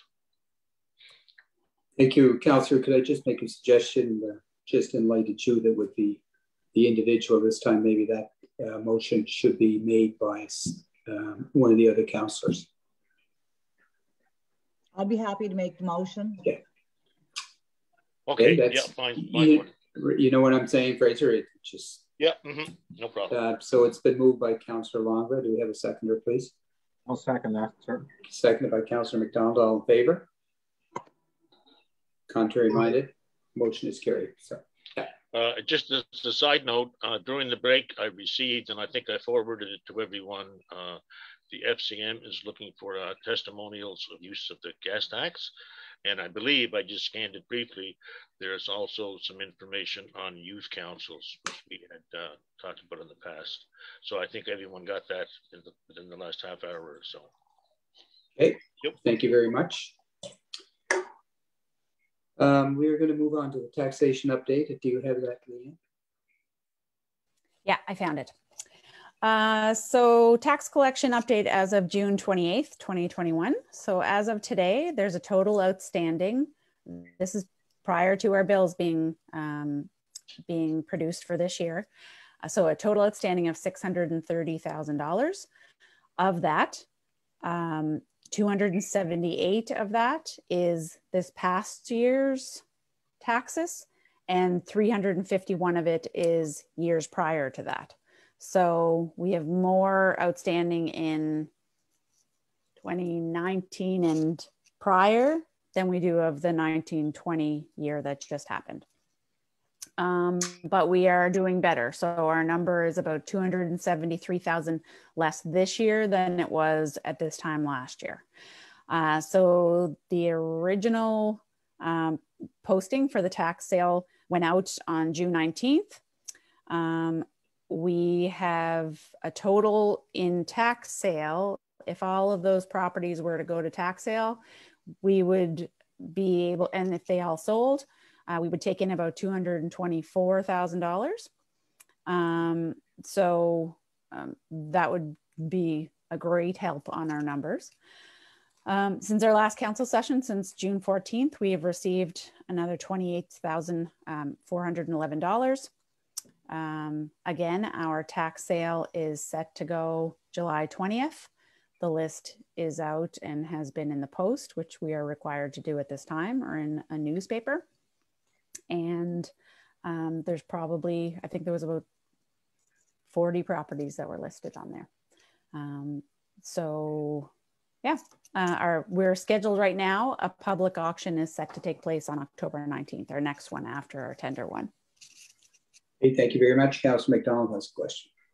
Yes, sir. Thank you, Warden. Leanne, just with regard to the tax sale, I've received quite a few calls and I've directed them to the tax office. A question I keep getting over and over is in regard to redeemable property. Yep. Just say if the said property was $500 and the person was to bid the $500. Yep. The person that owns the property, do they have to pay the full amount and can redeem it within that 6 months? Is my first question. Yes. And then my second question, obviously, does the biddie get their money back? They were wondering. Yes, they do. Yeah. They do. Okay. Thank you. So that's why it's listed as redeemable or non-redeemable. So if it's redeemable, the money by the new owner is due on the day of the tax sale. And at that point, though, because it is a redeemable property, the prior owner has a 6-month time frame based on the Municipal Government Act that they could come back and pay those taxes. If they do choose to do that, the prior owners, they would take possession again, and the new purchaser would get their money back. Yes. Yeah, and the old purchaser, do they just have to put a specific amount on the taxes or pay that outstanding? All of it. The whole they thing. would have to pay the outstanding. Yeah. Okay, thank you. That answers that. Thanks. Thank you. Any other questions in regards to the taxation report this evening? Thank you, Leanne. Just a comment, Warden. Sorry. Yes, sir. Leanne, I think that is the first time in my tenure, anyway, that I've seen 51 properties on the tax sale. You know, so yep. Now, are all of those at least 3 years in arrears? yeah, we're following the rules. So it has to be at least 2 years and a day outstanding in taxes. So yes, they are all qualified to go to tax sale. So they are listed there now. And it was council's direction as of at least 4 years ago, let's get more aggressive. So we are getting more aggressive. Well, and kudos to the tax department and yourself for leading them. That yeah, it looks, you know, I hate to say the word, but it looks impressive to see 51 properties there. So I can tell you the girls were excited that that this was happening. So thank you for your comments, Councillor, and can also agree that it's created quite a bit of interest within several communities, I'm sure, just with the number of properties that were listed. So thanks for doing that, and thanks for providing the report. We're going to go to Department of Transportation and Active Transportation, I think TAT, and we'll start with District Number 8. Anything for transportation savings, sir? Yes, thank you, Warden. Nothing in particular. I was in conversation with Supervisor Dixon with ongoing issues, and would like to thank him for the work they have started with children on the Cape North Hill. So ongoing with Nelson. So thank you. If there's nothing else for this evening. Thank you, Councillor. District Number 7, Councillor Organ. Any transportation issues in your district, please? I had one call about a speed limit on the Point Road in North Ingonish. We had a close call there with a young boy almost being hit by a car. I forwarded it to Steve, and I also asked the mother to do the same thing. So we're looking maybe for a speed reduction or signs or something, because it's a busy part of the road. But that's all I have for TIR tonight. Thank you very much, Jackie. District number 6 is absent. So we'll go to District Number 5, Councillor Patterson. Nothing, everything's fine. The roads are graded. Pavement's great. It just fix the fiber up, you'd be all set. District Number 4, anything for transportation? Yes, I had a few. I have the stop sign at the second exit to Bedeck is grown in. That's I had constituents said it's not visible or enough for them anyway. I did send these to Steve, but I'm just getting them in the minutes as well. And then the sides of the road along here, I don't know, when they did the road work, I don't know, they ran into a patch of elephant ears somewhere, I guess, and they're all over the place down here, and they're huge, and they're really block the view. So the ditches on the sides of the road need to be cut. And then I had a complaint about loose gravel on the road on the sharp turn at the Gaelic College, and they said that it's always like, it's very dangerous for motorcycles. And it's usually an issue in the winter as well, with like flooding coming over the road on that turn as well. And that's all I have for TIR today. Thank you. Thank you, Councillor. District Number 2. Thank you, Warren. I sent this to Stephanie. So I just want to be reflecting the minutes. The bridge in Big Bedeck, Petersburg, some boards were loose, so now they're working on it. The Cabot Trail 2926/2930 was damaged in entrance of the property last year. So contractor is aware. We are just looking for a date to be fixed. Beverly Hills signage is being ordered, just waiting for be ready. And the same with Councilor Longba. We need the trimming in District 2, Big Bedeck Loop, and gravel rolls. The ditches are full of trees now. Everything is reported to Steven, so I just want to put it in the minutes. Thanks. Okay, thank you very much, Councillor. Councillor McNeil, any transportation concerns in District Number 1? Just a couple, and I'm dealing with Steve with most of it. The gypsum outcrop issue, the road in front of the post office too has to be fixed, and also mowing and brush cutting needed in the area. I want to thank TIR for the continued work on the dirt roads. They've been doing quite a bit lately in the area. And also, I'd like a letter to be sent to probably the minister, TIR minister, about a refund for the 2020 pass money to individuals that paid for that pass. Tolls were taken out, dropped because of COVID in early March or late February. And now they're dropped altogether. So they're out of that money altogether. So I'm wondering if a letter could be sent to TIR. Yeah, we could do that. The letter would have to come in the form of a motion, sir. Yeah, I'll make that a motion that a letter be sent to TIR about the refund of the 2020 pass money. Thank you. Do we have a seconder for that, please? I'll second that there, Bruce. Seconded by Councillor Organ. Thank you. All in favor? Good. Contrary minded, motion's carried. The letter will be forwarded. And we do appreciate the tolls being taken off the ferries altogether. That was a great announcement. Thank you. No, for district number 3, I was going to bring this up under district concerns, but it's probably even more appropriate to bring it up under transportation and act. Concerns. We had a request from an individual inquiring about erecting cycling signs around Victoria County. They forwarded the request to Department of Transportation, and the information they received from the Department of Transportation, which I did see, was that the request should come through a motion of Victoria County Council.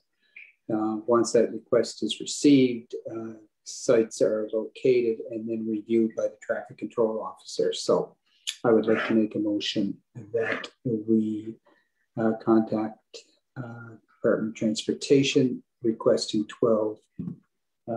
at least 12 cycling signs to be located and erected in Victoria County. And I'd like to have that in form of motion. So I would, Deputy Warden is not here tonight, so would need a seconder for that, please. I'll second. Okay, thank you. Councillor McLeod, all in favor? Contrary minded? Motion is carried, and I made that motion under district concerns, or I'm sorry, under transportation, not under district concerns. So with that, those are transportation issues for tonight. Are there any motions this evening or notice of motions that are not going to be covered in district concerns? We did not receive any. If you were going to have a notice of motion, it would have been sent in. We haven't received any, so we're going to go to district concerns, and we're going to start with district number 1, please. Yeah, thank you, Warden. I'd like to big congratulations to the 2021 Rankin School of Linares graduating class, and to all graduates in Victoria County. It's been a very difficult journey for them the past 2 years, and through hard work and the willing to adapt to all situations, I'm sure they'll do great in their future endeavors. So I just want to make that known. And also, Leanne, I'd like a meeting with you and Dan to discuss tourism in the area sometime, if that is possible within the next couple weeks. Sure. Yep. We'll set that up. Okay. Thank you. Thank you, Councillor. We'll go to district number 2, Councillor McLeod, any district concerns. Thank you. Just some comments. Wasn't the FCM email about Build the Canada we want in 2015? Maybe it's an email around there. They're talking about infrastructure. It's from the NSFM. They're asking for input. So can we just send you the my input and you can send it, or I send it in my own? So we're having a staff. So we're having a staff meeting on that fund tomorrow. We had a meeting with ACOA earlier. I think it was last week or 2 weeks ago, where we had heard about that this fund was happening. So yes, please send your ideas in to us. Yep. Perfect. Okay, thank you. Then we was talking about the housing community meeting, peers meetings. Wonder if we, I know summer is coming, but maybe in the fall we couldn't start thinking to organize the community meeting for, I don't know, I was thinking like the doctors meeting we had, that kind of with Ian, have some, the people can come and tell us what is the issues about housing they think or resolve, how we can resolve them. So that kind of model we couldn't approach to the public. So I think by the fall, we have these months just for start talking about, make the people interested in for North and South. Yep. So related to that, I have a meeting scheduled tomorrow with Carla and Tyler at Cape Breton Partnership, because I've been speaking to them about what our next steps can be. So I will bring that up, that we'd like to have something similar to the doctors reverting. Yeah. Okay, thank you. And we was talking about the leader, it's a lot of garbage, and we find out, and after COVID, we know it's our residents. They're doing almost the leader. So I was thinking if we couldn't have a pilot project or a meeting to just talk about how we can test, and I don't know, the team, the coffee cups, everything. Like we couldn't find some funding, like some ideas to test one about the bottle, the cups. So I don't know, we can start looking for funding. I know Fraser is in the committee from environment. Maybe he can have some information of funding, how we can do some like the bottles, like the cups, or that study we did. So maybe with that we can do something. Okay. And the last, the same, I want to congratulate all the graduates 2020-21, especially Vedek Academy. It's a major milestone in their lives, and we're proud of them. And I hope so they can travel and come back home and stay in Victoria County. Thank you. Thank you. And we're going to go to district number 4. Any district concerns in district 4 this evening? Yeah, I was wondering, like, I would like to talk to Joan McGinnis, the historian, about heritage properties, like the graveyards. And I did speak to Mary Louise Hardigan, who's with Heritage Properties in Halifax. And she said to get any funding for these graveyards that you would have to have them listed as heritage, and it's easier to do that through the municipality than it is through the province, because it's much more complicated through the province and easier through the municipality to have them listed as a heritage property. And then there would be funding available, not for landscaping or mowing, cutting trees, nothing like that, just for repairing any stones that are broken. They would pay 50% up to a maximum of $7,500 every 2 years that they would, if we meet the requirements. So I would like to speak with somebody, and I assume it's Joan, but I'm not sure. So Joan is retired. Okay. And we haven't replaced that position. So maybe we could meet on that herb and see where the next steps will go related to that. Okay, thank you. And also on the graveyard situation, I'd like to make a motion to give funding of $400 to the Goose Cove Cemetery. I have 3 motions of money. Should I do them all at once? No, we'll do them individually. So the $400 to the Goose Cove Cemetery. We need a seconder for that, please. Seconded by Jackie. All in favor?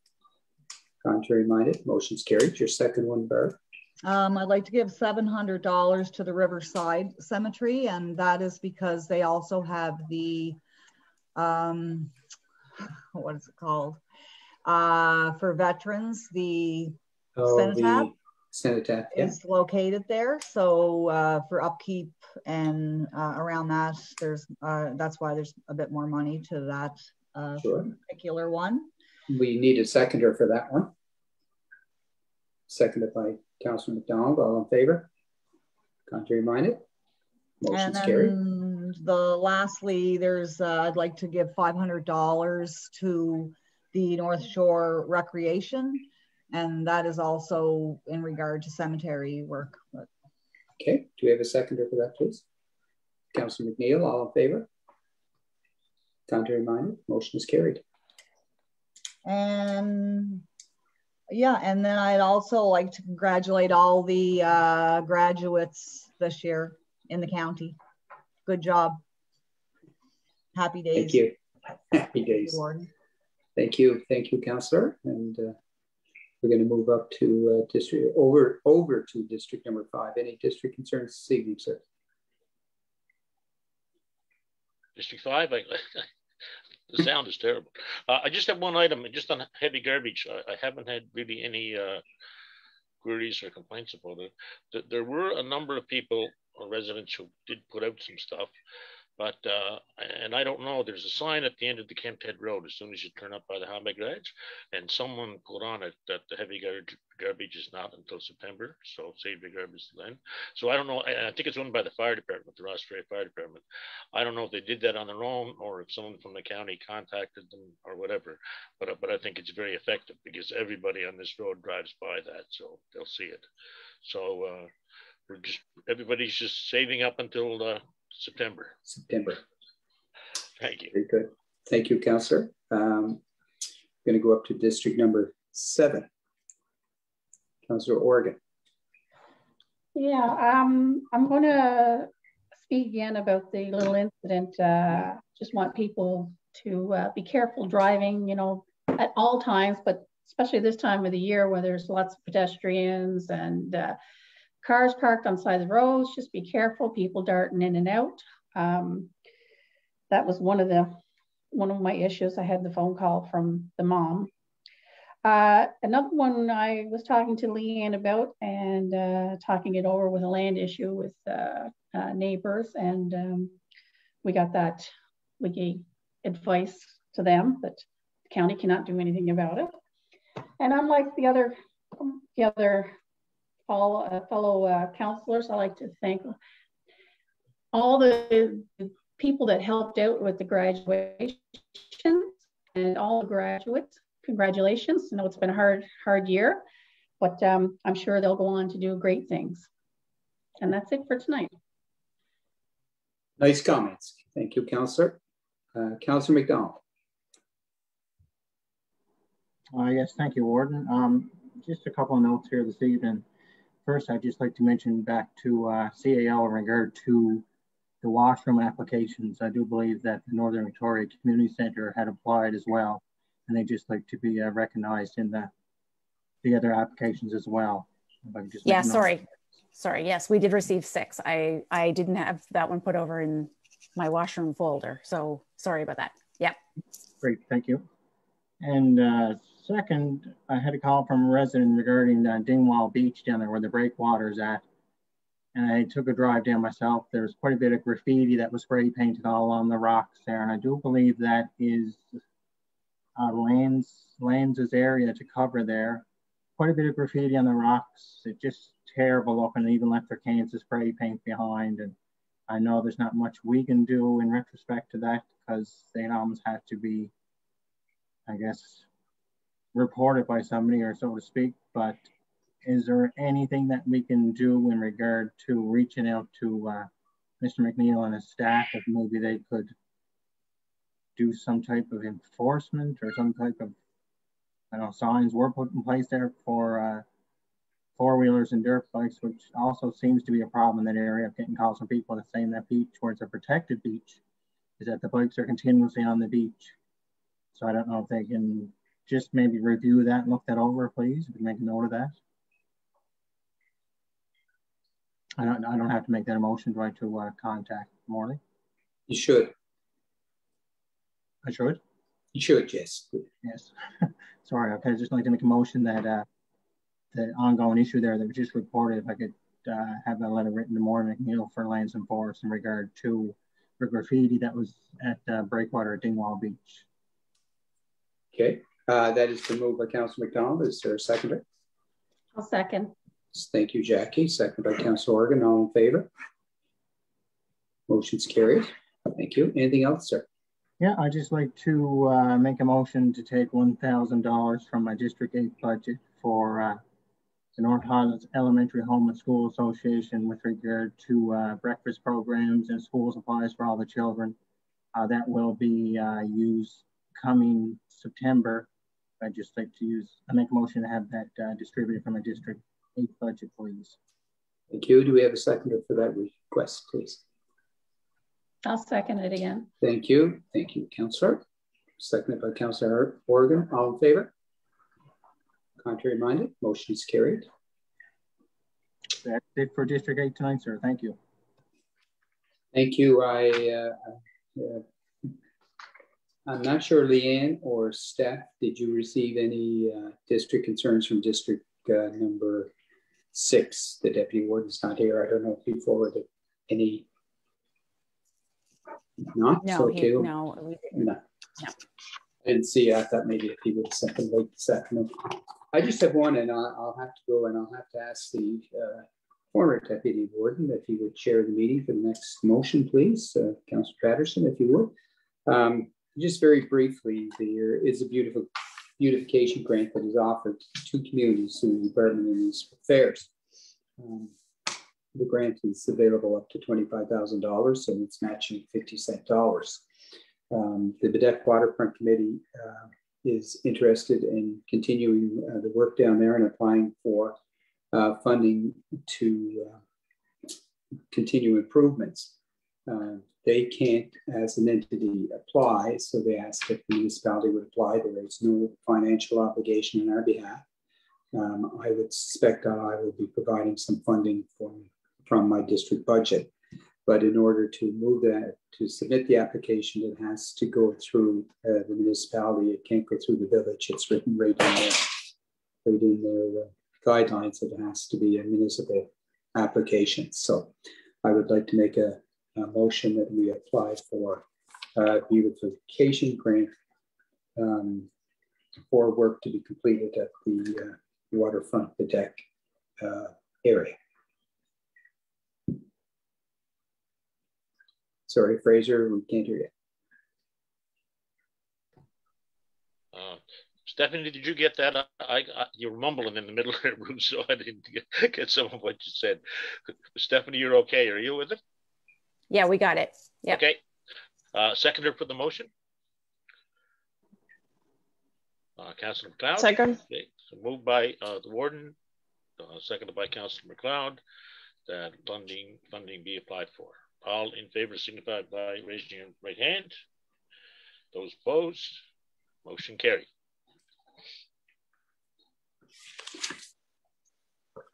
Thank you, Councillor Patterson. And sorry about mumbling. I thought maybe it was just your fiber optic acting up. Are there any bylaws to be presented this evening? None this evening, but we will be in the future using Emily's checklist. And again, we will be taking bylaw training or what the DMA, Department of Municipal Affairs, has to offer on July 13th. And anyone that is interested in taking that, please let me know and we'll get you on the email list. Can you sign me? Yep, sure. Yeah, me too. Okay. Me three. You may as well sign everybody up. Councillor McDonald, Cool. Were you interested? We'll send the email out to everyone. Okay. How about that? Good, thanks. Thank Any policies this evening for review? None at this point. Nope. Nope. And you indicated in your report that all correspondence has been forwarded and nothing new on that? Correct. No. Okay, as we wrap up here, our next council meeting, I believe, is July 26th. And by chance, we need to meet about anything of importance between now and then. We would have a committee of the whole, and you would be notified, and we would conduct the meeting as per usual. So are there any final questions or comments for council to come before council this evening? Hearing none, we do have a good month of July, and we will reconvene July 26th. And Leanne, if you would, the housing committee or the housing issue, Deputy Warden is the chair of that committee. If perhaps you would let him know that came up in conversation tonight, and see if we can see what his thoughts are about setting something up in regards to. Yeah, and I was in contact with him related to housing late last week also. Okay. And we should have a new Stanley Cup champion by that day. Yeah, I was just going to say, Councillor McNeil, I'll be cheering for the blue and white team tonight. We were so I wouldn't make another bet, Fraser. No, we still have that one I have to fulfill, though. Not only Paul is looking forward to see you in the red and the blue, I can assure you. So with that, we need a motion to adjourn, and thank you very much for your, just before we do go, I guess we should ask Garrett if there was anybody that joined us virtually had any questions for council tonight. Going once, going twice. I'm not seeing anything in the chat, and I'm not hearing from any of them. Okay, we'll entertain a motion to adjourn. Thank you very much for your attention this evening. I move we adjourn. Thank you, Councillor McNeil. Our meeting is adjourned, and we are done for this evening. Thanks, everyone. Good luck. Thank you. Have a good night.